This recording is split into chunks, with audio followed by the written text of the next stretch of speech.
Hello. Topic 5, Objective 2, is solving a polynomial using the sum or difference of cubes formulas. So, the key word in this video will be cubes, perfect cubes. That's what we're going to be looking for, and that's what we're going to be working with. There are two formulas you're going to reference as you practice these types of problems.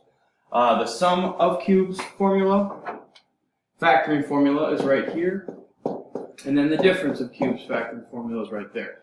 You'll be able to use these as you go through this process. Now, to begin though, I'm going to talk about some perfect cubes to memorize so you can easily reference them as you're practicing these.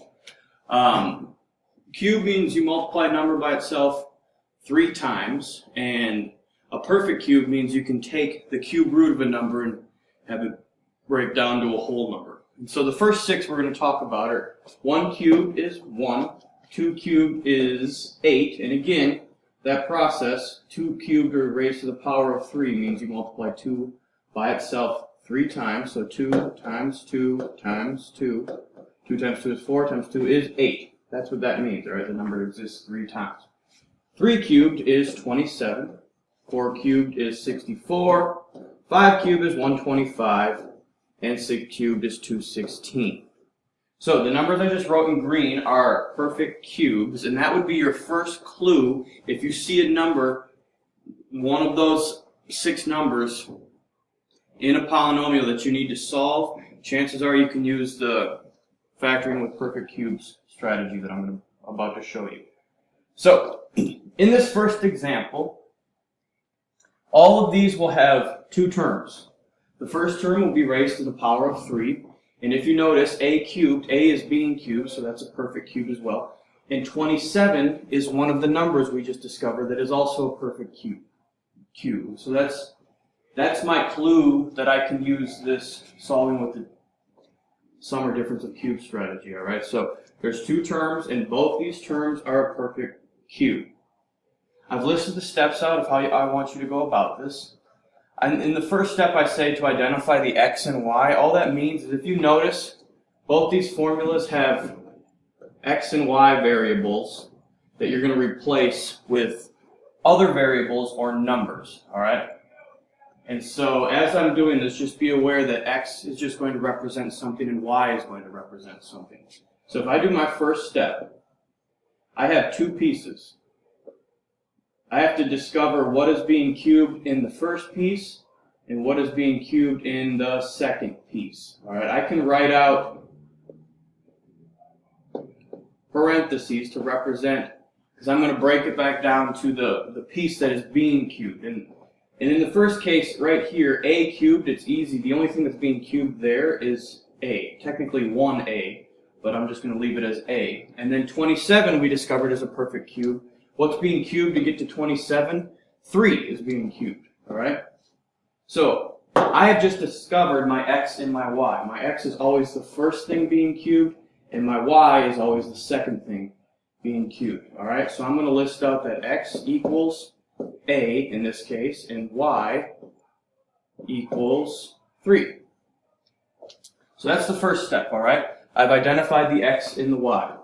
The second step is to input your new x and y values into one of the 2 formulas. In this case, we're going to be using the difference of cubes formula because it was subtraction. And so I'm going to replace this whole part of the formula with my new x and y values. I'm going to rewrite what the formula is. So it is x minus y times x squared plus xy plus y squared. All right? So wherever I see an x, I'm going to put a in parentheses, please. And wherever I see a y, I'm going to put 3. All right? So I'm going to replace all my x's and my y's. This is just the default formula. So I'm going to write, instead of x, a minus 3 times a squared, please put it in parentheses because at times you're going to actually have to do some math there, plus parenthesis, parenthesis. In the first parenthesis is my x, which is a. Second parenthesis is my y, which is 3. They're being multiplied on each other. And then finally, y squared. So in this case, 3 squared. Lovely bell. I'm not quite done with step 2.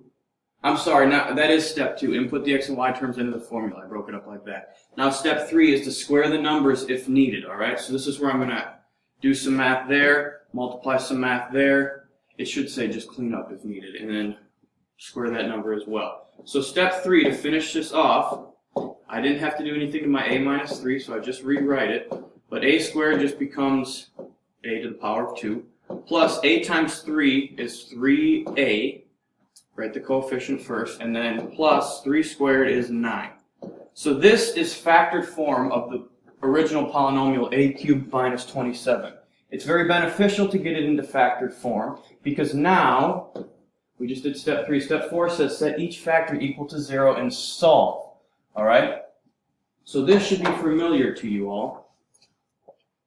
If you notice, now I have 2 new factors. A minus 3 is a factor, so I set that equal to 0 and solve. So one solution of this polynomial, this cubic polynomial, is you add 3 to both sides. So a equals a positive 3, that's one solution.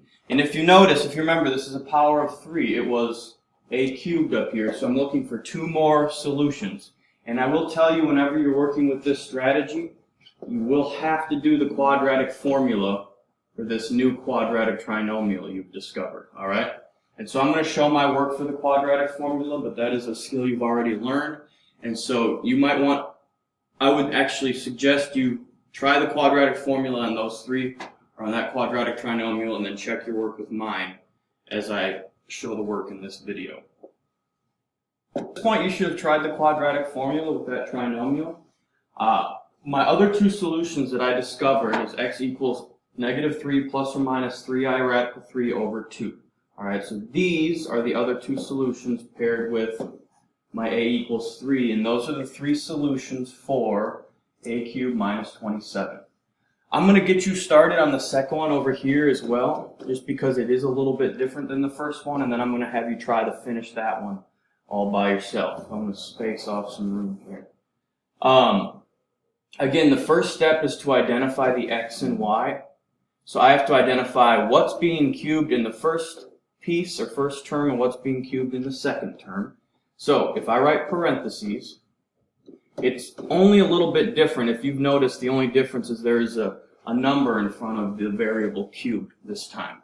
And so I have to include what's being cubed in that number. So for 125, the number that's being cubed is 5. So the cube root of 125 is 5. So that's one piece that's being cubed.